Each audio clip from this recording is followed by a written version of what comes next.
Hey everyone, I'm a 29-year-old guy who's been holding this in for a while, but I feel it's time to share. My life took a dramatic turn 6 months ago, and it's only gotten more chaotic since then. It all began on what should have been the best day of my life, my wedding day. Spoiler, it wasn't. My wife and I had spent over a year planning our wedding. We wanted something simple yet elegant, with mostly close family and friends. It was a June outdoor wedding at a beautiful venue that we spent far too much on, but at the time, we thought it was worth it. The ceremony itself went smoothly. My wife looked stunning in her dress. The weather was perfect, and I honestly believed nothing could ruin the day. I was wrong. So very wrong. Fast forward to the reception.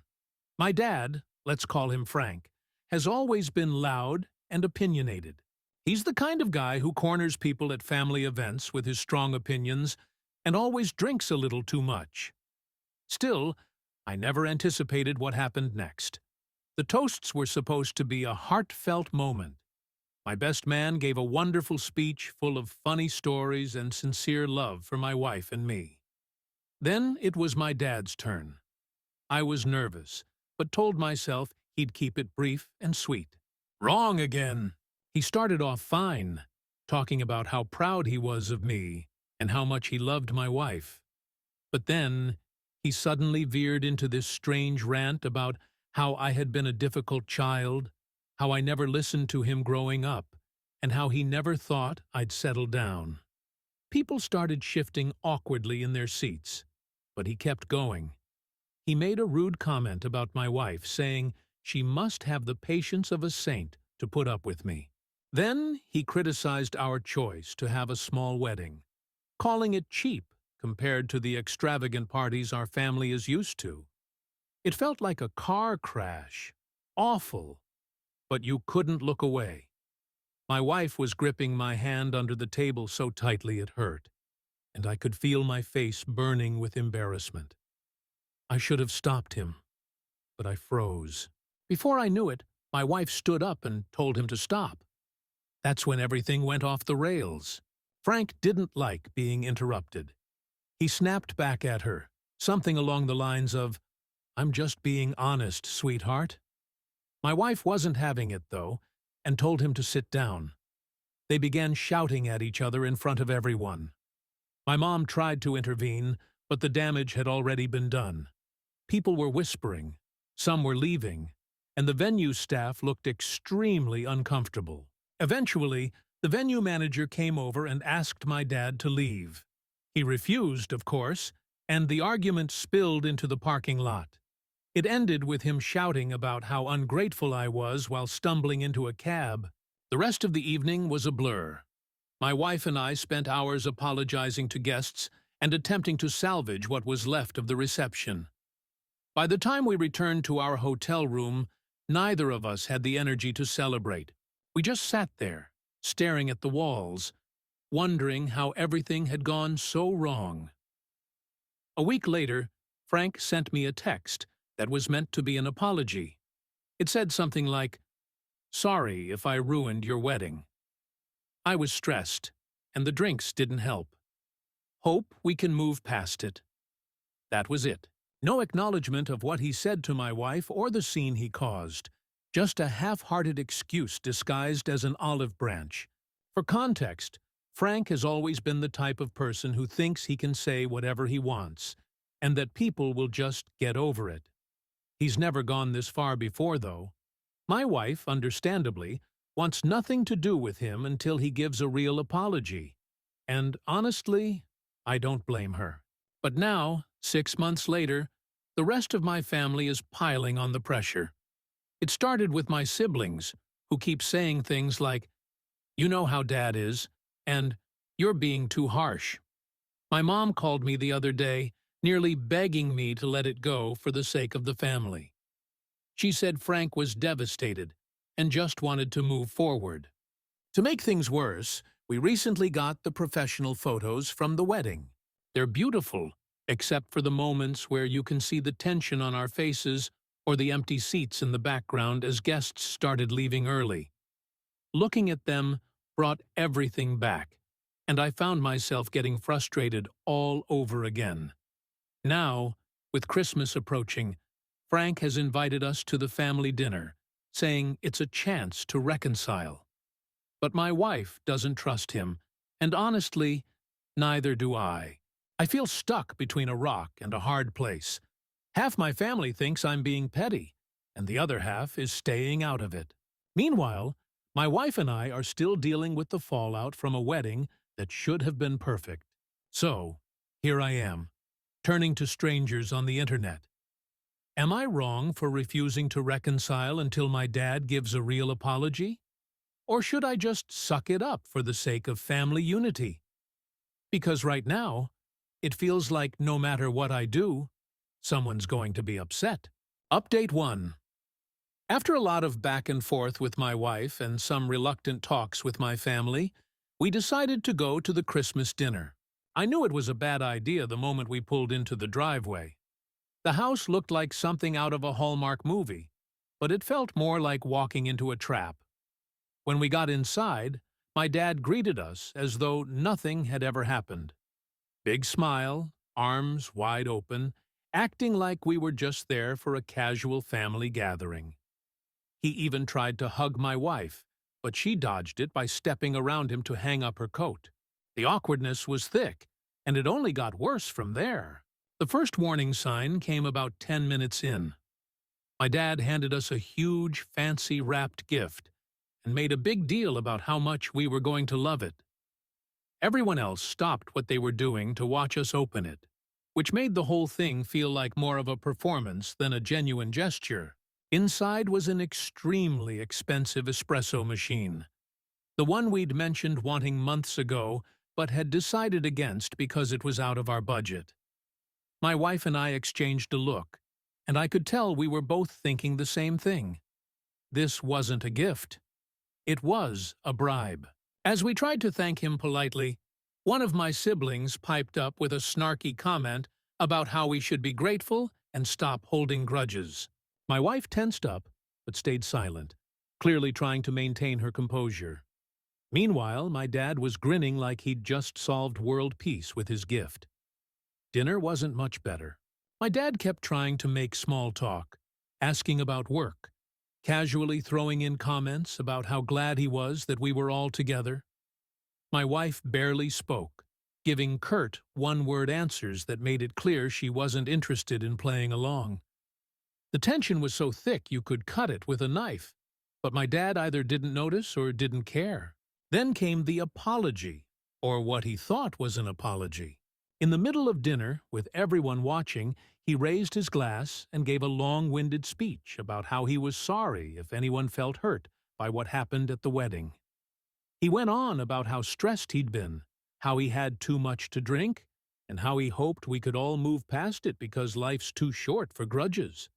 It wasn't an apology, it was a performance, and not a very good one. My wife pushed her chair back and stood up without saying a word. My wife stood up and walked out of the dining room, heading straight for the front door. My mom called out to her, but she didn't stop. I sat there for a moment, in shock, before I finally snapped.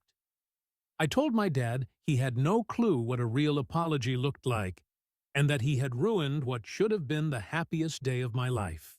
I went over everything: how he embarrassed us in front of our friends and family, how he refused to take responsibility, and how his half-hearted attempts at making things right only made the situation worse.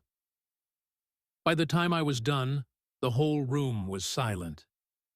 My dad just sat there, staring at me, while my siblings and a few aunts started whispering amongst themselves. Then the accusations came. Someone muttered that I was making a scene and ruining Christmas. My mom started crying, saying she just wanted the family to be together. My dad, of course, played the victim, shaking his head and muttering about how he'd tried but couldn't win with me. It was a mess. I grabbed our coats, and we left. My wife was already sitting in the car, her arms crossed, and her face set in that expression that told me she was upset, but trying not to show it. We drove home in silence, and once we got there, we started arguing. She said we never should have gone, and honestly, she wasn't wrong. But I told her I felt I had to at least try for the sake of the rest of the family. Neither of us won that argument, but by the end of it, we agreed on one thing. We were done trying to fix things on my dad's terms. Later that night, my dad sent me a long email, which was basically just a more wordy version of his dinner speech. He blamed me for blowing things out of proportion and claimed he was just trying to lighten the mood at the wedding. He ended it by saying he loved me and hoped I'd come around eventually. I replied with a single sentence. I'm willing to consider family therapy if you're serious about fixing this. He hasn't responded yet, but at this point, I'm not holding my breath. My wife made it clear that she's done unless he offers a real heartfelt apology and actually changes his behavior. She even said she'd cut him out of her life completely if he doesn't.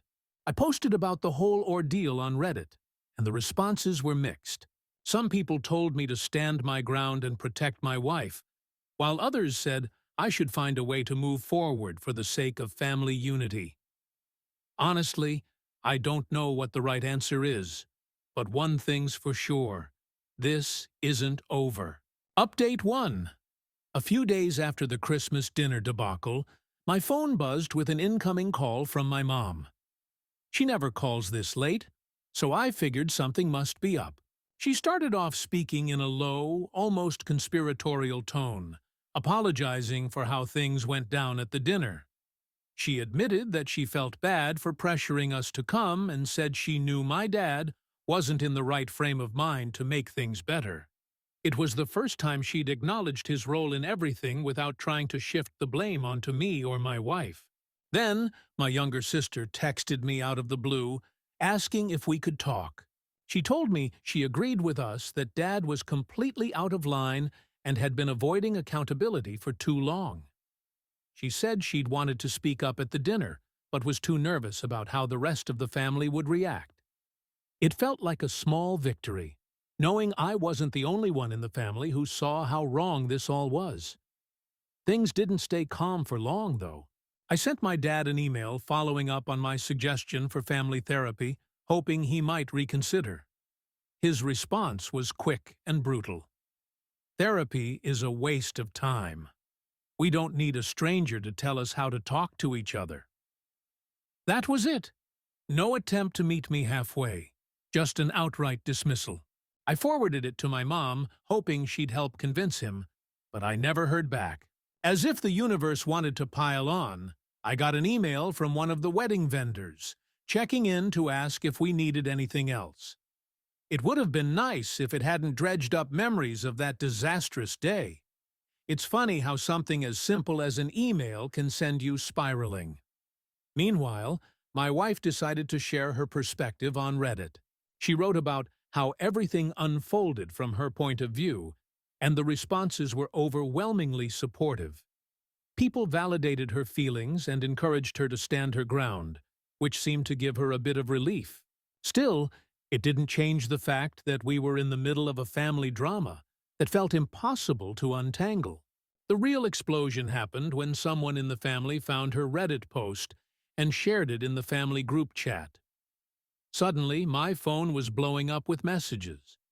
Some siblings were furious, accusing us of airing dirty laundry in public, while others stayed quiet, probably not wanting to pick sides. It was chaos. At one point, one of my brothers even made a new group chat without us in it, which I found out about later when a cousin accidentally mentioned it. Amid all this, one surprising voice of support emerged. My aunt. She's my dad's sister and usually stays out of family conflicts, but she called me to say she was on our side. She told me she'd always known my dad could be difficult and encouraged me to keep setting boundaries no matter how much pushback I got. It was reassuring to have someone older in the family acknowledge the situation for what it was. On top of everything, Work started to feel like a second battlefield. I'd catch myself zoning out during meetings, replaying conversations with my family in my head. My boss even pulled me aside to ask if everything was okay. I gave a vague answer about dealing with some personal stuff, but I could tell it wasn't the end of the conversation.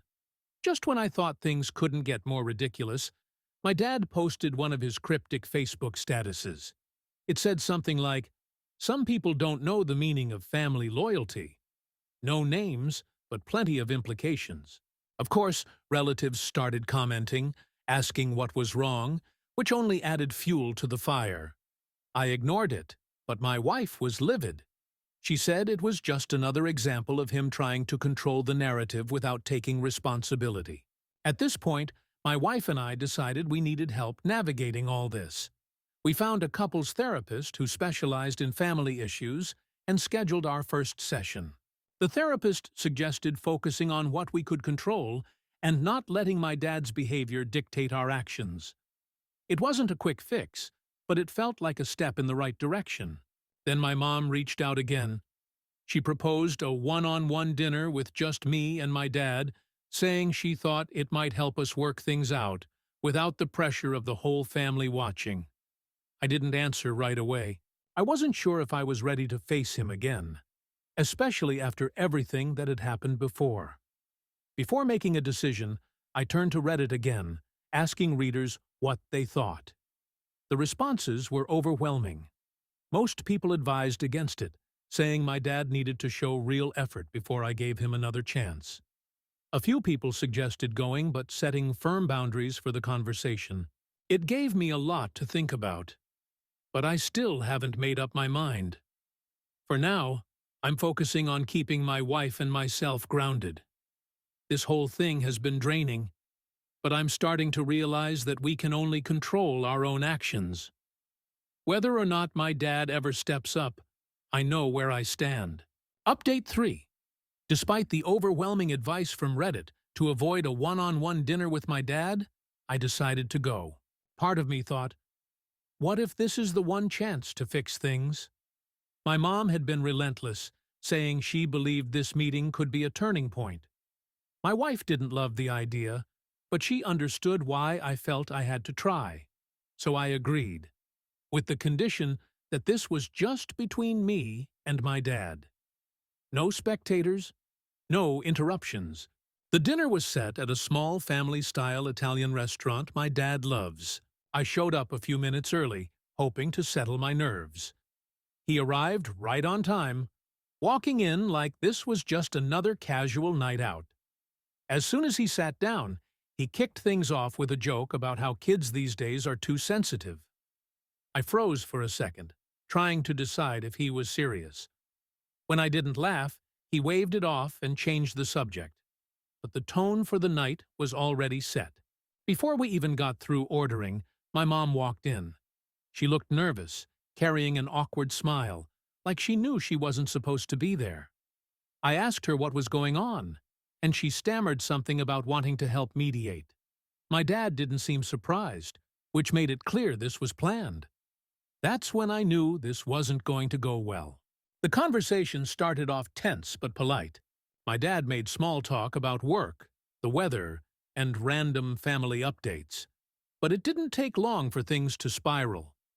When I brought up the wedding, he leaned back in his chair, crossed his arms like he was gearing up for a debate.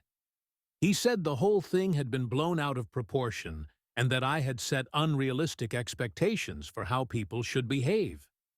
According to him, he wasn't the only one at fault. Apparently, my wife and I were just as responsible for the tension that day. I tried to stay calm, but then he brought up my wife directly. He said she was too dramatic and had been turning me against the family since the wedding. That was it for me. I told him, in no uncertain terms, how much his behavior had hurt us, not just on the wedding day, but in the months since. I laid out everything: the passive-aggressive comments, the performative apologies, the refusal to take any real accountability.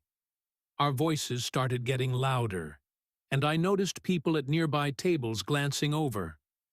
My mom, My mom tried to step in, attempting to calm the situation, but she only made it worse by crying and saying she just wanted the family to be whole again.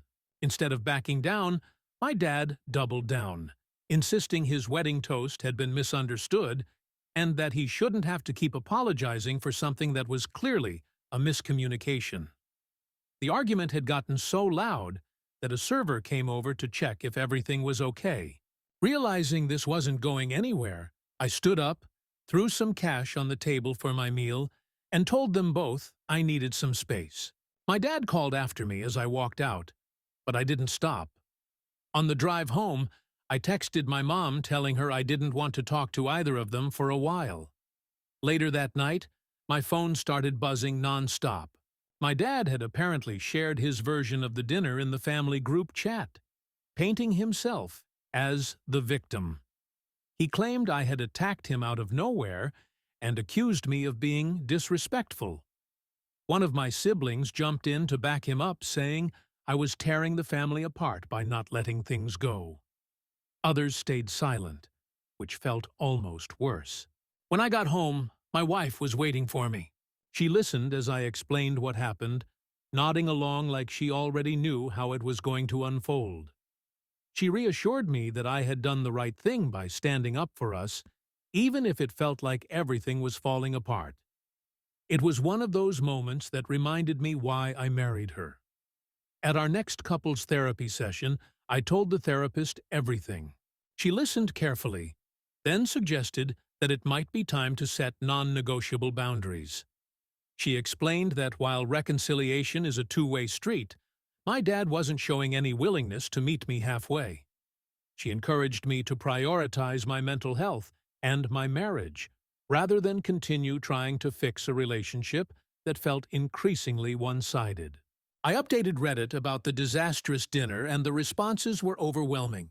Most people advised me to go no contact, at least temporarily, and focus on building a life free from my dad's drama. Others shared their own stories of toxic family dynamics, which helped me feel less isolated.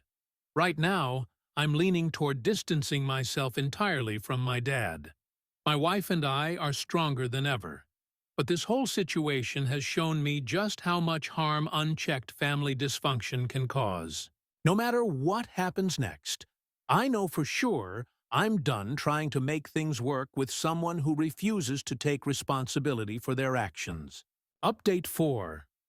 After the disaster of the one-on-one dinner, I spent weeks reflecting on everything that had happened. My therapist had encouraged me to set firm, non-negotiable boundaries, and it became clear that the only way to move forward was to go no contact with my dad. It wasn't an easy decision, but I realized I couldn't keep sacrificing my mental health and my marriage just to maintain a relationship with someone who wouldn't take accountability. To make things as clear as possible, I wrote a letter to my dad. It wasn't angry or accusatory, just a firm explanation of why I was making this decision. I outlined the conditions for reconciliation, therapy, a genuine apology to both me and my wife, and a willingness to take responsibility for his actions. I ended the letter by saying I loved him, but couldn't have him in my life under the current circumstances. I sent the letter to my mom first, asking her to pass it along because I didn't want to contact him directly. Two of my siblings reached out almost immediately after hearing about the letter. They surprised me by saying they supported my decision and thought I was doing the right thing. One of them even admitted that they had considered going no contact themselves because of how difficult my dad could be. The rest of my siblings, however, sided with my dad. They accused me of being cold-hearted and tearing the family apart. The group chat turned into a battleground with insults flying back and forth until I finally muted it. The next day, my mom called me, begging me to reconsider. She kept bringing up the long-term consequences for the family and how much it was hurting my dad to be cut off. I stood my ground, explaining that I wasn't cutting him off permanently, just until he was willing to meet the conditions in the letter. She sighed and said she understood, but I could tell she didn't agree. Then came my dad's response. or lack of one. According to my mom, he read the first few lines of the letter before tossing it aside and calling it manipulative nonsense. He didn't even finish it. Instead, he doubled down on his victim narrative, posting another cryptic Facebook status about disrespectful children and how he'd done nothing but try to love his family. Of course, that opened the floodgates for extended family to weigh in, and within hours, I began receiving messages from aunts, uncles, and cousins, all telling me I was overreacting and should let bygones be bygones. A few of them took a passive-aggressive approach, sharing memes about forgiveness and tagging me in posts about cherishing family. It was exhausting, but I ignored most of it. My wife reminded me that these people didn't know the full story and were only hearing my dad's version. Meanwhile, my wife and I were growing stronger through all of this.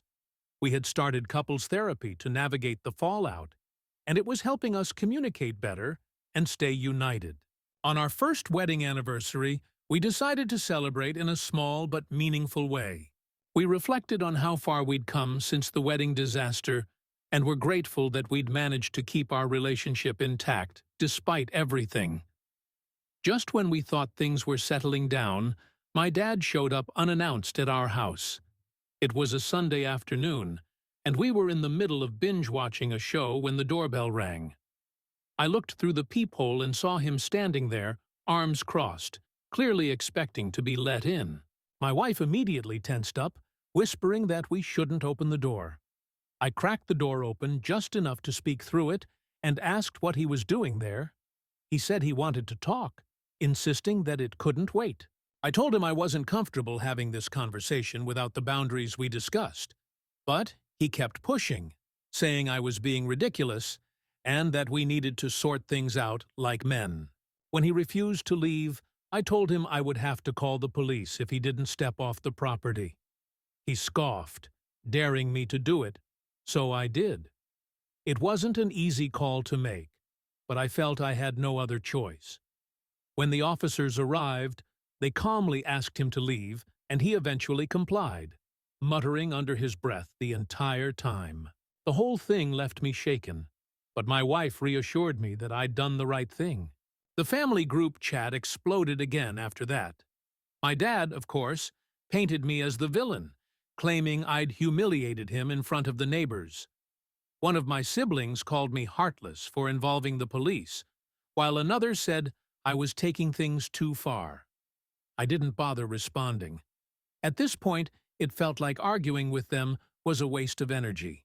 In therapy, my therapist validated my decision to enforce my boundaries, reminding me that I wasn't responsible for my dad's behavior or how the rest of the family chose to react. It was a relief to hear that, and it helped ease some of the lingering guilt. When I updated Reddit about everything, the support was overwhelming. People shared their own stories of going no contact with toxic family members and reassured me that I wasn't alone. Some even thanked me for sharing my experience, saying it gave them the courage to set boundaries in their own lives. For now, I'm sticking to my decision. My dad knows what he needs to do if he wants to be a part of my life again, but I'm done waiting for him to change. My priority is my wife, my marriage, and my own peace of mind. Update 5. It had been months since I went no contact with my dad, and things had finally started to settle down. The family group chat had gone quiet, probably because I wasn't responding, and my wife and I were focusing on building a peaceful, drama-free life. Then, out of nowhere, a handwritten letter from my dad showed up in our mailbox. The envelope had my name on it, and the handwriting was unmistakably his. I hesitated before opening it, half expecting it to be more of the same blame-shifting nonsense I'd grown used to. But as I started reading, I realized this was different. The letter began with an actual apology. Not one of those "sorry if you felt hurt" apologies, but a real acknowledgement of his behavior. He admitted to ruining my wedding and said he deeply regretted how he'd handled things since then. He didn't try to justify himself or shift the blame. He wrote about how he'd been reflecting on his actions and how much it had hurt him to see our relationship deteriorate. It was surprisingly heartfelt, and for the first time in this entire mess, it felt like he might actually be taking responsibility. I showed the letter to my wife. She read it quietly, then handed it back to me. Her advice was simple: take my time deciding how to respond. She didn't push me one way or the other, just reminded me that whatever decision I made, we were in this together. Word of the letter got out faster than I expected. One of my siblings must have known about it, because within a day, I was getting texts saying things like, "See? Dad's trying. Why can't you just forgive him?" It didn't help that someone in the family decided to share the details with our extended relatives, reigniting the same old arguments again. I was painted as the unreasonable one, refusing to give an old man a break. I brought the letter up in therapy, where we dug into my conflicting feelings about reconciliation. On one hand, the apology seemed genuine. On the other, I couldn't ignore the years of behavior leading up to this point. Was this really a turning point, or just another attempt to smooth things over without real change? My therapist encouraged me to take things at my own pace and focus on whether reconnecting would align with my own healing process. For weeks, I didn't respond. My mom called to tell me how relieved she was that my dad had finally apologized, but, of course, she couldn't resist adding that I shouldn't hold on to the past and risk losing more time with him. I stayed non-committal, unwilling to make a decision until I felt ready. While all this was happening, I hit a major milestone at work. I got a promotion I'd been chasing for years, which felt like a validation of all the effort I'd been putting into focusing on myself and my goals. My wife and I celebrated quietly, just the two of us, grateful for a moment of joy amidst all the family drama. Then came the second letter. This one was shorter, but just as sincere. My dad acknowledged that words alone wouldn't fix anything and said he was willing to attend therapy if I was open to it. He asked for a chance to prove that he was serious about changing. It wasn't the grand gesture I'd imagined, but it felt like a step in the right direction. This time I didn't ignore it. I talked it over with my wife and my therapist, both of whom encouraged me to proceed cautiously. I decided to set strict conditions. The therapy sessions would be on neutral ground, and I wouldn't commit to anything beyond an initial meeting. My dad agreed without hesitation, which was surprising in itself. I turned to Reddit for advice, curious about how others had handled similar situations. The responses were a mix of encouragement and caution. Some people warned me to stay guarded, sharing their own stories of being burned by family members who pretended to change. Others said they believed in second chances, especially when someone was willing to put in real effort. The debate gave me a lot to think about, but ultimately, I knew this was a decision I had to make for myself. The first therapy session with my dad was tense but productive. The therapist helped steer the conversation in a way that kept things from escalating, and for once, my dad actually listened instead of trying to dominate the discussion. He admitted that his behavior at the wedding and in the months after had been selfish and harmful. It wasn't easy to hear him say those things, but it was a step toward accountability. We left the session without any grand resolutions, but there was a sense of cautious optimism. For the first time, it felt like there might be a path forward. Not guaranteed, but possible. I'm still prioritizing my own well-being and the stability of my marriage, but I'm willing to see where this goes, one step at a time.